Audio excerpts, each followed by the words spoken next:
Good afternoon, ladies and gentlemen, and welcome to the Q1 FY 2023-2024 earnings call of Pondy Oxides and Chemicals Limited, hosted by AlphaStreet. This is Radhakrishnan Chonat from AlphaStreet, and it's a pleasure to host Pondy Oxides and Chemicals Limited for their quarterly earnings results conference call. From the management, we have Mr. K. Kumaravel, the Director of Finance, Mr. Vijay Balakrishnan, the Chief Financial Officer, and Mr. Piyush Dhawan, President of Commercial. Ladies and gentlemen, as a reminder, today's call is being recorded. For professional investors, we are live streaming this audio along with the AI-generated transcript on our alphastreet.com platform. A replay audio of this call will be made available on alphastreet.com's platform as well as on our AlphaStreet India YouTube channel. A final transcript will be made available shortly afterwards on AlphaStreet's platform. With that, ladies and gentlemen, may I now request Mr. K. Kumaravel to take you through the presentation. Post that, we can start with the Q&A session. Over to you, Mr. Kumaravel. Thank you, Mr. Radhakrishnan. Good afternoon to everyone. We wish you a warm welcome to POCL Q1 FY23-24 earnings call. We will briefly discuss the financial performance. As you are aware, we don't provide any specific guidance on our company's revenue or earnings, and any communication discussions on this call should reflect our outlook for the future, and which could be construed as a forward-looking statement, which must be reviewed in conjunction with the risk that the company may face. With respect to financials, revenue from operations when compared to the previous period quarter was relatively down by 8% in volumes. This minor drop was attributable due to reduction in working hours of smelting operation in one of our units due to high maintenance activities during this period. Consequently, the EBITDA has relatively reduced from 5.2% to 4.5% due to fixed cost absorption. But we still expect the momentum in sales to continue in the near future, backed by customers' order, as the required infrastructure is available to cater to larger production volumes. POCL has direct empanelment with the OEMs across the globe. It gives us competitive edge in securing long-term contracts with a certain degree of fixed volumes. We have great expectations and see a positive development in the market penetration for getting value-added products under the brand name of POCL. Our intent in creation of strategic business units will be a positive approach towards realization of results and empowerment to the teams to demonstrate valuable results for the POCL group. For Q1 23-24, our total sales comprised of 65% export and 35% domestic. In relation to ratios, the current ratio is at the optimum level of 1.56 and debt equity ratio is at 0.68, which is well within the industry standard. For aluminum and plastic division, the initial empanelment and alignment with the customers is an essential part of the future production and sales. During Q1 23-24, we were successfully in getting an empaneled with the Tier 1 customers for direct sales. And it is direct sales in the process of completing the empanelment in due course to increase the production and sales level for these verticals. Hence, the fixed overheads, including depreciation incurred in such verticals during gestation period, will be absorbed at consolidated levels till full capacities are achieved. As informed in our previous earnings call with respect to the acquisition of Harsha Exito, management has taken a decision to extend its non-ferrous metal operation in this unit and is planning to have a fully automized unit, and is in the process of procurement of machineries to increase its overall lead metal capacities and other non-ferrous metals of the group, and is likely to complete its installation by the end of this financial year. Revenue contribution from this unit will commence from FY24-25. Necessary updates on the same will be duly intimated in due course. We appreciate you all participating in today's call. As you are all aware, given the company's track record and forward-looking perspective, we have a clear roadmap for the future as we optimize the current operation and build ahead with the new endeavor and more verticals. We will use this as a solid foundation to increase our global reach. Over to Mr. Radhakrishnan. Thank you, Mr. Kumaravel. We'll now move into our question and answer session. Today we have participants joining via the Zoom platform and also via our telecalling platform. Participants who have joined us and connected us over the Zoom platform can also pose their questions directly to me on the chat box, and we'll ask the question on your behalf. Now, if you wish to ask the question directly to POCL management, please use the raise hand functionality in the Zoom. I will take the first few questions from the chat box as well as questions we have received via email and through our AlphaStreet platform first, and then we'll open it up for participants to ask questions directly. Once again, please use the raise hand functionality if you would want to ask a question directly to POCL management. Alternatively, use the chat box to ask your question.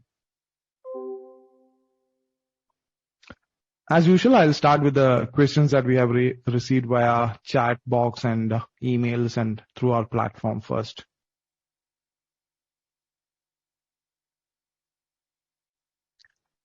And the first question is, could you please provide any updates regarding the advancement of the viable business opportunities that were previously mentioned by the management for Harsha Exito Engineering Private Limited? Specifically in relation to the short and medium term objectives. Kumar will take this question. As informed in my opening remarks, the management has taken a decision to extend its non-ferrous metal operation in this Harsha Exito unit and is planning to have a fully automated unit and is in the process of procurement of machineries from various parts of the globe to increase its overall lead metal capacities and other non-ferrous metals of the group, and is likely to be completed by the end of this financial year. The revenue contribution from this unit will commence only from 24-25. Necessary updates on the same shall be duly intimated in due course. In parallel, we have started discussions with various experts in the industry, management consultants, market research agencies, to decide on the optimal utilization of the existing infrastructure, desirable product mix along with the logical advantages in addition to our extension of non-ferrous metals as defined earlier. Thank you. Thank you, Mr. Kumaravel. The next question is, what is your perspective on the anticipated global market conditions in the near future, and how do you foresee these conditions impacting the business operations of Pondy Oxide, particularly in terms of production costs? Hi, RC. This is Vijay. I will take this question. See, the global market for lead has been witnessing, noticeable growth on account of growing lead acid battery consumption. In addition to it, the global demand is estimated to be significant in the coming years as capacity expansions and new operations boost supply at a faster rate than demand. Lead acid batteries based on modern technologies have also been gaining significant importance in applications where batteries are considered extremely vital for their mechanism, as well as in new applications such as grid storage for renewable energy generation, etc. Further, increasing demand for lead acid batteries for automotive applications on account of flourishing automobile industry is expected to contribute to the growth of the market. So with respect to production cost, we factored this estimated increase while renewing our contracts with customers. So any escalation on the projected cost, if any, will be passed on to the customer during our next contract renewals. Thank you, Mr. Vijay. The next question is, what progress or developments can you provide regarding the feasibility analysis of e-waste, lithium-ion, rubber, paper, glass, that the firm's internal R&D and projects that the teams are working on? Hi, RC. This is Piyush this side. I'll take this question. So regarding the R&D activities of the products that you've mentioned, we have continuously been working on both pre and post feasibility studies of the same, and requisite activities are still in progress. Also, based on our investments in other non-ferrous metals during the previous financial year, we are currently right now only focused on verticals pertaining to lead, aluminium, copper and plastics, where we are looking to scale up and add value-added products, thereby contributing to both the top line and the bottom line of the company. Thank you, Piyush. And in plastic recycling, are your clients only limited to the battery segment, or are there other synergies as well? So I'll take this question as well. So fortunately, it is a huge industry, plastics, that caters to a wide range of applications like automobile, appliances, furniture, paints, electronics, and the battery segment, amongst others as well. And we see a lot of synergy in the mentioned segments as the recycled PP, ABS, nylon, and a lot of other plastic products which are subjected to recycling and compounding can be translated to accommodate the properties of the industrial applications which have been mentioned. And that would kind of result in value-added products, primarily as part of a value chain analysis. Okay, thank you, Piyush. The next question. In the international market, the recycled products are sold at a premium to the new products. Do you think we can witness this in India as well? Yeah, so I'll take this one. So in the Indian scenario, customers look at the value proposition of any product in terms of its pricing, durability, and brand. And unlike developed countries where people are aware of the benefits of recycling and its contribution to environment sustainability, recycling as a concept is still kind of developing, and awareness is being developed in India specifically. Hence, government is now proposing new regulations and has kind of concentrated a lot over the last couple of years with respect to BMHR, EPR, waste management, and other notification, so that it gets routed through the organized players in the market like ours, and hence likely to get the additional premium from the customers. Thank you, Piyush. Once again, ladies and gentlemen, if you would like to ask a question directly to the management, please use the raise hand functionality, or alternatively, you can leave your questions in the chat window. The next question is, can you share a roadmap on how the company intends to grow in the foreseeable future? Kumar will take this question. PUCL as a group has a forte in lead for more than 3 decades, and a non-ferrous segment to be a specific comprising of aluminium, copper, and others in addition to the lead. Consequently, we will continue to add value-added products in the non-ferrous segment, especially in the lead, in the foreseeable future. However, our feasibility studies on other verticals, e-waste, lithium-ion, rubber, paper, and glass will continue to ensure that any viable value addition products get added to the portfolio. Thank you, Mr. Kumaravel. Ladies and gentlemen, now I'm going to open it up for participants who have joined us via Zoom to ask any questions directly.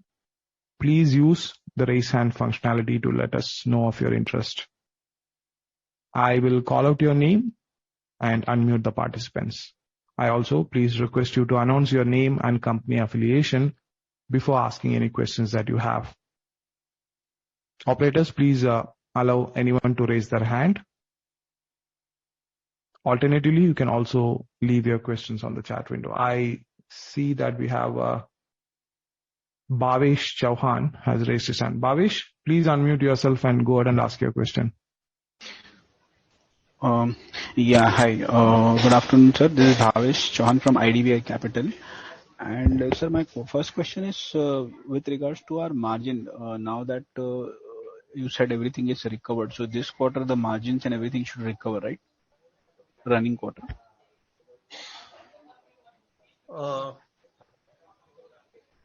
This Can mark you be a little specific, Bhavesh? In the sense, margin in the sense, production cost we were discussing, right? Yeah. So my question is, sir, in Q1 FY24, we have seen that our margins have fallen from 5.3% to 3.8%. So I'm talking. My question is about September 2023 quarter. Okay. Should we be able to recover the margin to our historical levels? See, the drop in margin is, I will answer this question. The drop in margin, it is due to, as we mentioned, we were, the smelting capacities, we underwent breakdown maintenance. So that is why we are not able to do volumes. So lower volumes, we are not able to absorb the fixed cost. That is the main reason for the reduction margins. But over a period of for next couple of quarters, we will be able to maintain the margins at the levels of what we were doing, we had in the past. So this is one quarter, that is what where we lost our margins. Yeah, yeah. And with regards to our, let's say, aluminum and plastic, the new two verticals, how should they contribute in the coming FY24, let's say, in the full of FY24 I mean, what kind of sales are we looking forward to? So hi, Bhavesh. So as far as aluminum and plastics are concerned, there is a gestation period which is kind of right now undergoing, where we are getting empaneled with the tier 1 customers and directly reaching out to them. Sales have also started, which is a good sign. Margin realizations, we foresee that to happen over the next couple of quarters. The gestation period is quite natural to any project, and aluminium and plastics, which we've been kind of bullish about, will give us the realizations over the next couple of quarters. Okay. So by, let's say, in couple of quarters time, we should have meaningful production and sales, right? Yes. So right now, so there is a certain capacity which is attached to both aluminium and plastics specifically. So right now, when we start the production and, the entire value chain of procurement, production, your maintenance, your sales, and the entire value chain analysis, the entire wheel gets rolling. So we will be able to have that entire production capacities fulfilled over the next couple of quarters. And that is when the realizations will kind of start. Right. So if my understanding is correct, FY25 should see a very meaningful volumes and sales and everything, right? From these. So to say, from contribution from aluminium will give good return probably in 24-25, and the plastics also likely. Right. And in terms of procurement for these two products, what efforts are we taking and how are we placed? No, but we are in the recycling market. This is again non-ferrous metal. Aluminium is like how we are procuring the lead scrap from the market. We are importing the material from foreign country. Our import team is very strong on procurement of all these materials. So they are fully equipped to handle this aluminium scrap requirement for the project. That is not at all an issue. Right. Got it. That's quite helpful. Thanks, sir, and all the best. Thank you very much. Thank you, Bhavesh, for your questions. Ladies and gentlemen, if you have a question, please raise your hand or alternatively use the chat functionality. We have a couple of questions from the chat window that I'm going to start now. We have a question from Deepa Agrawal. Can you please elaborate on reasons of lower EBITDA margins and guidance on the same going forward? Yeah, as informed by Mr. Vijay, EBITDA margin is slightly reduced from 5.2 to 4.5, and this is due to little reduction in volume by 8% to 10% only, nothing else. If the same volume maintained or increased volume, automatically fixed overhead is absorbed for the higher units, and EBITDA margin would have been higher. This is only one time, then probably again EBITDA margin will come to the normal state. Thank you, KK. The next question is from Chirag Fialoke.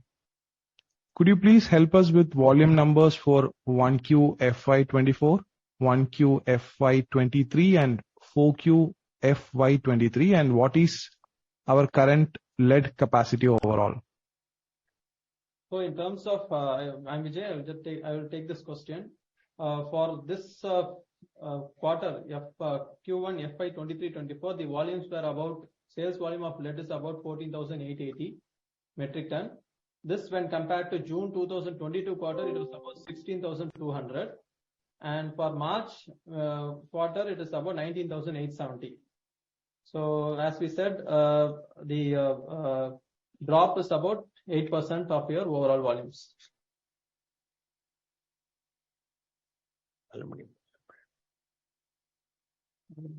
Aluminum is increased. Yeah. Yeah. There was a follow-up question, lead capacity overall. The overall capacity of lead will be at around 60% overall at capacity utilization. Thank you, Mr. Vijay. Once again, ladies and gentlemen, if you have any further questions, please use the raise hand functionality or use the chat functionality. We'll pause for a few seconds to see if we have any more questions.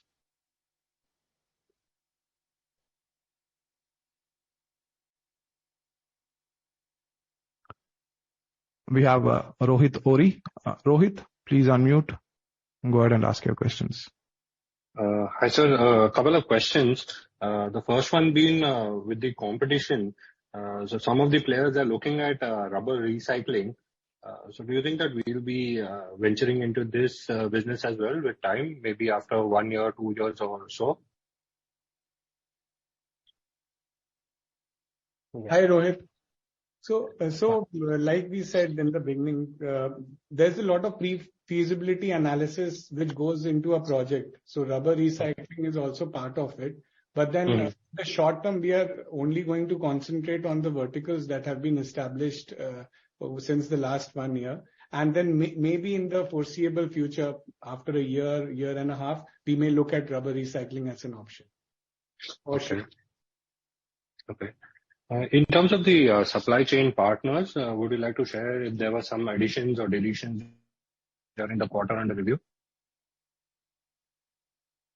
So in terms of the supply chain for lead, we've kind of consistently maintained the same partners, and these are partners and stakeholders which have been long associated with the company for a good time.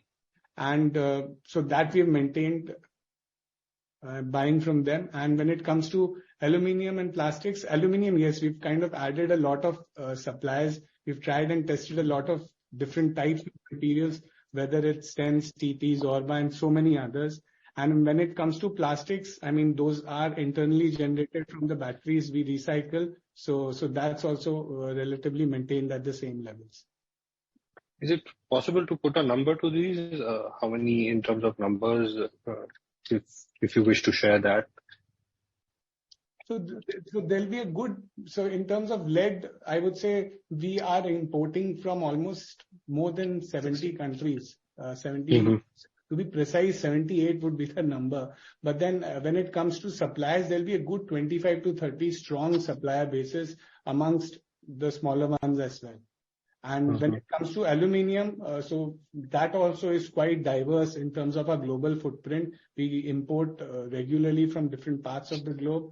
And plastics as it is inherent in the batteries we import. So yeah, I hope that answers the question. Yeah. Kiki, in terms of the net working capital cycle, is it possible to share the numbers for this quarter as well as to the comparative quarter last year?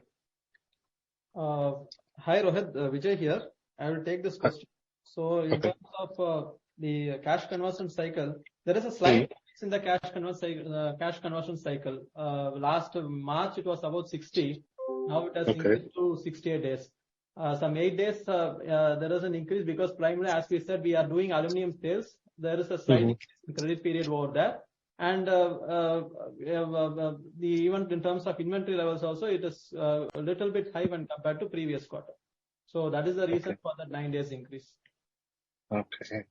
Which is it possible to share what percentage of revenue comes from the value-added products? It's about So in lead, about 50 to 55% is the general pure lead, and 45 to 50% is the alloys that we make. The alloys will form a significant part of the portfolio in lead, primarily as we move forward. That will be scaled to about 70 to 75%. When it comes to aluminium, the standard alloy that we are making currently would be your aluminium die-cast alloy 12. and a couple of series in the LM market. And that will continue to develop further as we kind of penetrate the aluminum market. So basically that's about it. In plastics, we are doing both recycling and compounding. So most of it is all of the portfolio in plastics would be value added. Okay. So there are these giants in the battery business, and they're looking at expanding some LAB businesses abroad. And they are also looking at some green lithium-ion battery capacities. Do you think that these kind of developments from players like Amara would have issues for us? No, but Amara may not be the issue. Even if they start the recycling unit, it is not tough. No, they will not have any much impact to us. Already we have 65% of exports we are doing to various countries. And our order book is almost full for even for the current year also we have order book position from the indigenous and export customers. It will not be a problem. Based on our strength and quality and the name in the market, you will get continuous orders. Okay. KK, last call you mentioned that we were exploring some opportunities in the international soil. Would you like to share some insights over there, take us through the developments, or do you think that But this project... year, as I told earlier, already we acquired a lot of unit. Harsha Exito is there, Future Tech is there. So this year we want to consolidate the entire thing. At the time we don't want to expand in 5-6 units, and we want to consolidate in the current financial year. Maybe in the next financial year only we look into it, all this international business. Okay. So, KK, when we say consolidating, you think that the volumes and the top line would also be somewhere in the current range of maybe like 12% or 15% kind of growth. Is it fair to assume that? Because some of the players are talking about 23-25% CAGR growth over the next 3-4 years. Do you think that POCL will be having like 12-15% kind of a range? Yeah, Piyush will give a reply. So Rohit, basically by consolidation, what we meant was, so we have developed quite a number of platforms in terms of the product portfolio when it comes to POCL as an entire group. So you look at lead, which is and has been our heritage product and will continue to grow at the market CAGR as per the global markets or the Indian markets, whatever be the number. And we look at a growth rate of 6 to 7% in lead primarily. Now, when it comes to the other platforms or verticals that we've created over the last year or so, namely your aluminium, your plastics and copper as well. So, and the base number would be 0. So what we will grow and what we create in aluminium and plastics will be a good number. And that will obviously add to the top line. When it comes to the addition of value-added products amongst the entire portfolio, so like we mentioned in lead, we will be increasing our value-added alloys, which we have a forte in, and that will kind of represent a substantial part of the top line and also add value to the bottom line as well. And furthermore, aluminium and plastics will kind of continue to formulate your value-added products along with copper. Okay. Vijay, KK, is it possible to share if I go into granular data for the other expenses, how are you seeing the cost related to probably 3 or 4 major items, that is power and fuel, freight cost, contract wages, as well as environment expenses that we are making? So I will take this question. So in terms of power and fuel, yeah, there is a slight increase in terms of your furnace oil, which is our major fuel, which is used for smelting and refining operations. So there is an increase in that particular cost. So the second thing is in power, unless and until the government changes the rate, we will not see any change in the power cost. In terms of environmental expenses also, that is being fixed for a particular year, so annually. So that also doesn't change much. We can see some savings in the freight cost moving forward because the supply chain disruptions which we had in the last year, this year we may not be foreseeing it. Yeah, in terms of these are the major costs which we incur in terms of your EBITDA levels. Okay. And these are fixed, sorry, you said that these are fixed charges for the environment expenses, Yes, right? yes. Yeah. Yes. Okay. Okay. In terms of green lead, have we commenced the production since we were looking at maybe like quarter 2 or quarter 3? So any progress you'd like to share on green lead? Yeah. So, as far as green lead is concerned, we are continuing right now with the trials, and it will, Okay. like we had also mentioned in the last call, the trials are ongoing, and it will take a couple of months for the going live of commercial production.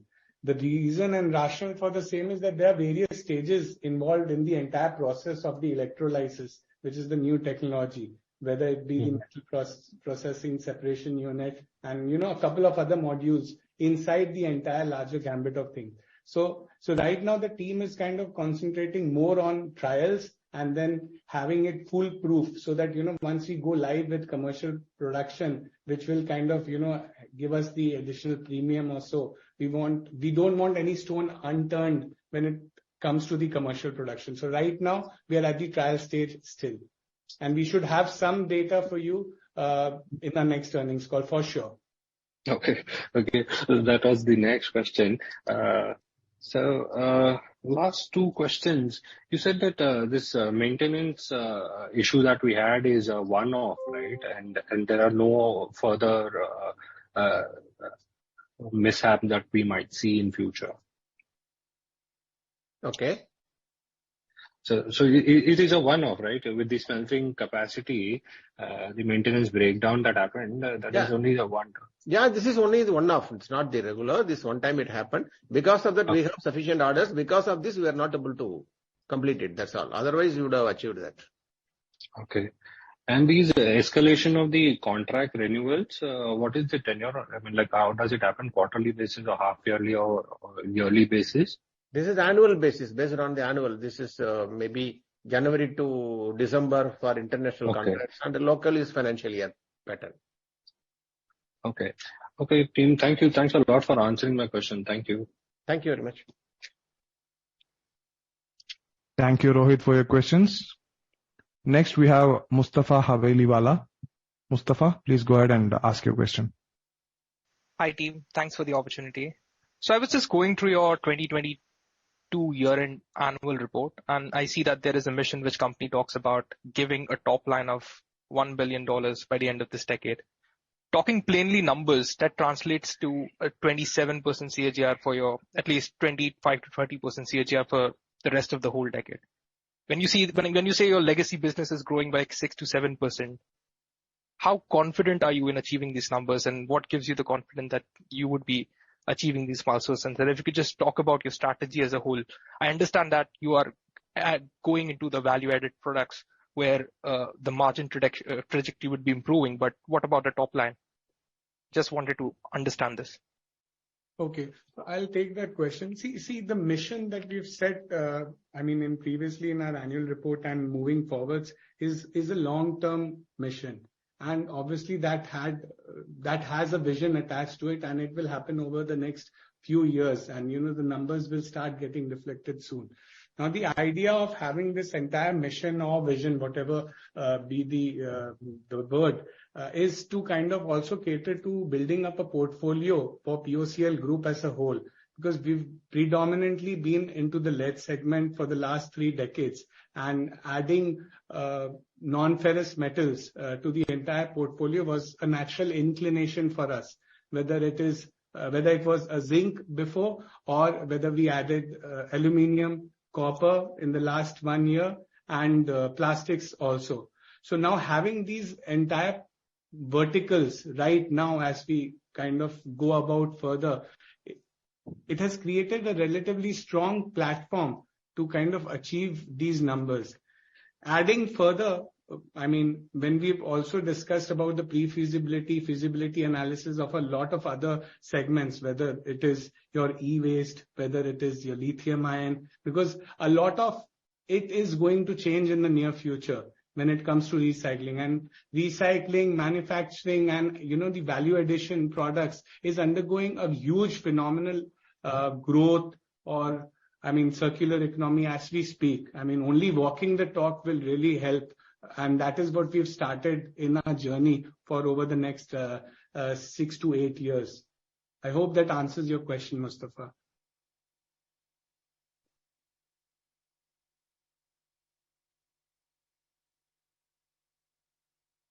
Hello? Will walk the talk. That would be it for me. I'm sorry, we couldn't hear probably for the last couple of seconds. Can you please repeat? I'm hopeful that the management will walk the talk. That would be it.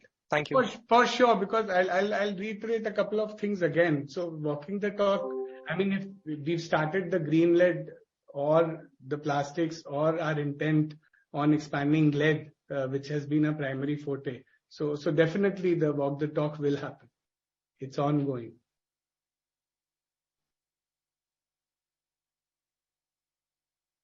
Thanks. Those were my questions. All the best for the future. Thank you so much.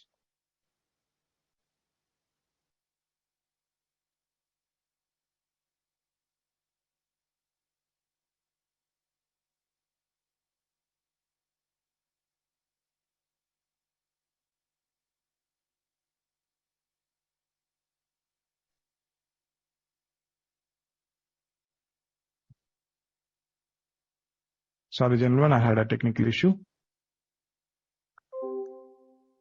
I'll take a couple of questions from the chat window now. The next question is from Aniket Shah. Is the company looking at inorganic growth for any of the segments?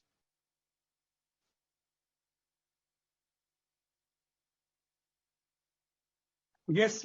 So inorganic, yes, I would say. So we've been kind of trying to look at other, within the portfolio, we've been also trying to look at other products within the same segment, if I may say so. So when it comes to aluminium, there's a lot of work which kind of goes into your building up. Right now we're manufacturing our die-cast alloys. So whether we add a couple of other products into wheels and LM series, or whether it comes to plastic, when we add more of compounding products, which kind of formulate and become a part of the entire value-added product. Or when it comes to lead, the kind of alloys which we've created in our field. More than 100 alloys we have manufactured in the past, and we continue to do so. So there will be a lot of inorganic growth as well when it comes to the entire group and the portfolio, the platform that has been created.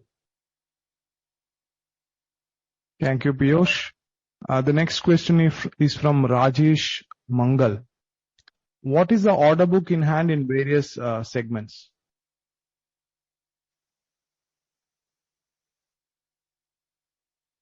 So when it comes to lead, we'll take this answer vertical by vertical.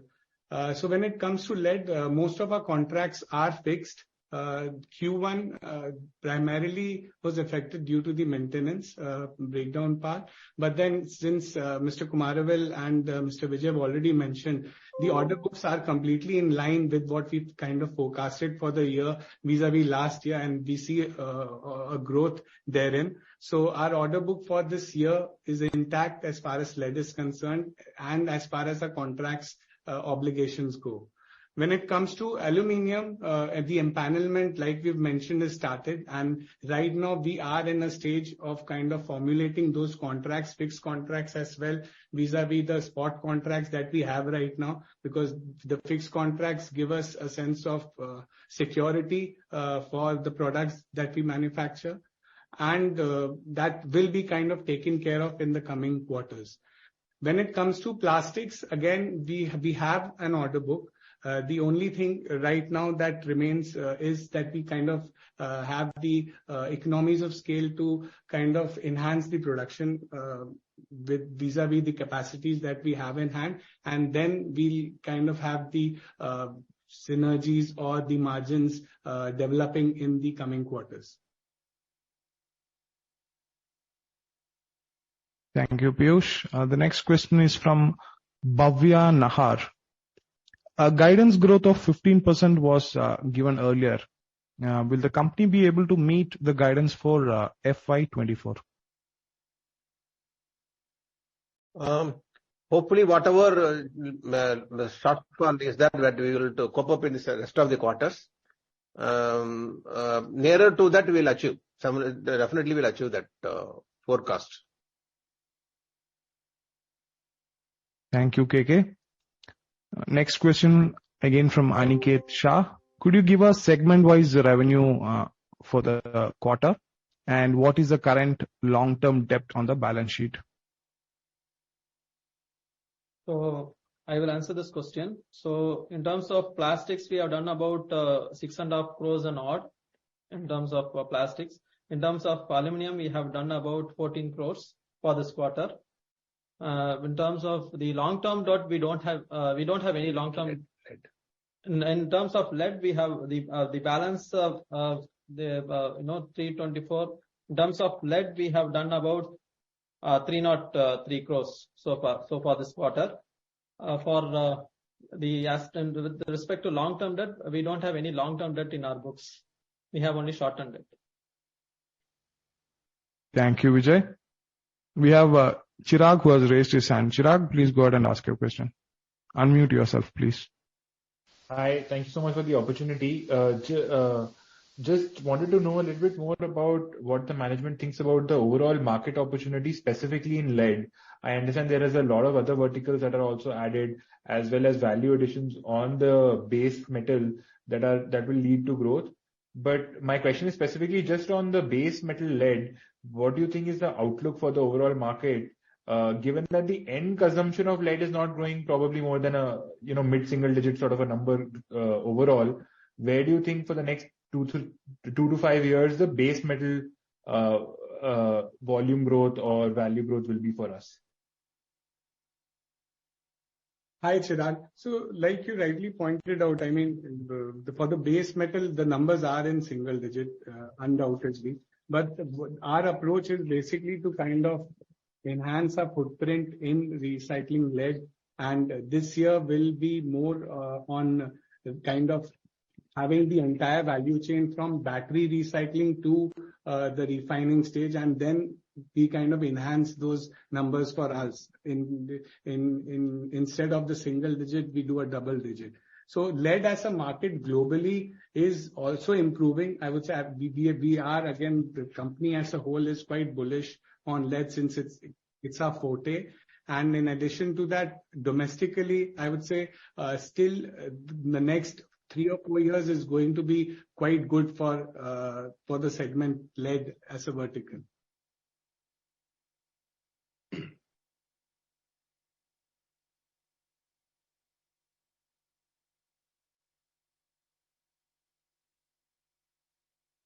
Chirag, do you have a follow-up? Hello? Sorry, I will unmute myself. Yeah, no, that was all. Thank you so much. Just follow up on the domestic side. What makes you feel more bullish on the domestic market? Because even domestic consumption overall of lead is probably again high single digits. What am I missing there? No, so high single digits will be there. So we are just trying to expand our footprint. So obviously it will be kind of, I mean, the expansion or the double digit for us would obviously cater to the competition and taking away, adding to the contracts further. So that's what I'm talking about.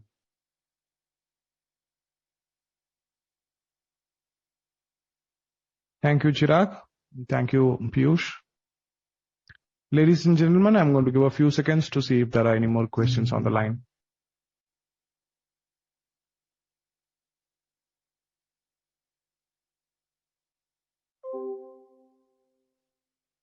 Aniket Shah has raised his hand. Aniket, please identify and go ahead and ask your question. Hello. So I just wanted to ask a follow-up on the debt. I heard that there's a short-term debt. So what's the number exactly? What's short-term debt? It's about, right now it is about 137. As of 30th June, it was about 137 crores. 137 crores. And the working capital cycle is around 68 days. So what kind of working capital are we looking at in number terms? It may slightly increase to, probably to 150 to 170 crores it will increase. Okay, so the whole short-term debt is used for working capital, correct? Yes, yes, obviously. I just wanted to ask a few questions. The employee benefit expense increased around 16.9%. Is it due to net additions in the company, and if so, could you quantify it? So we have, as you said, when compared to last year, when you see, we have added new verticals, in terms of aluminum as well as plastic. So there is naturally there is an employee addition over there. And moreover, if you see the yearly increment, this is about 10 to 12% increase. What is the general salary level increase given to employees is that much. So that is why you can see a general increase in the employee benefit expenses. Is it not possible to get in which departments the additions are there? The verticals are there. I get it, there are new verticals, new employees, but in which department, like say operations, sales or something, if you can quantify it, if it's possible. So generally, if you see in any new unit, wherever the number of people in the operations will be on the higher side, rather than in admin or be it finance or admin, there will be one person who will be taking care of that. So the major contribution, about 60 to 65% of manpower addition in the operation side only. Just one last question. What is the dividend policy of the company? Dividend policy is not mandatory for our company. Anyhow, depending upon the profitability, we are keeping the dividend. Board is deciding from time to time. Okay. So, can I just give my opinion? I'm a shareholder. Aniket, I will request you to limit yourself to questions, not opinions. Okay. So, can I just ask one more question? So, is the company looking for, because the company has a short-term debt of 137 crores, and in case the company in future goes cash rich, is the company looking for anything like share reduction for in case like a buyback or something like that? That board has to take a call. I cannot take anything now. Board has to decide on it. Oh, thanks for taking my questions, and best of luck for the future. Thank you. Thank you, Aniket. I appreciate your questions. The next question is from the line of Anupama Butra. Anupama, please go ahead. Yeah. So this is Anupama from Arihant Capital. I just had one question regarding order book. Can you quantify the order book? Q1 FY24 and Q1 FY23. Is it possible? Yeah, we have the order, committed order of maybe around 60,000 tons per annum for both years. And in addition to this, we are getting some additional spot orders also from time to time. Okay. Thanks. Thank you, Anupama. Ladies and gentlemen, I think that's all the time we have allocated for today. Please send in your additional questions by email to us, and we'll follow up to get those answered by the POCL management team. Thank you all for joining us for the Pondy Oxides and Chemicals Limited Q1 FY23-24 earnings call. As a reminder, today's call was recorded. A replay of the call will be available on AlphaStreet India's YouTube channel as well as on our alphastreet.com platform. A final transcript will be available shortly on AlphaStreet's platform. I once again thank the POCL management and thank you all the participants. You may all now disconnect. Thank you, everyone. Thank you, everyone. Thank you, Adarsh.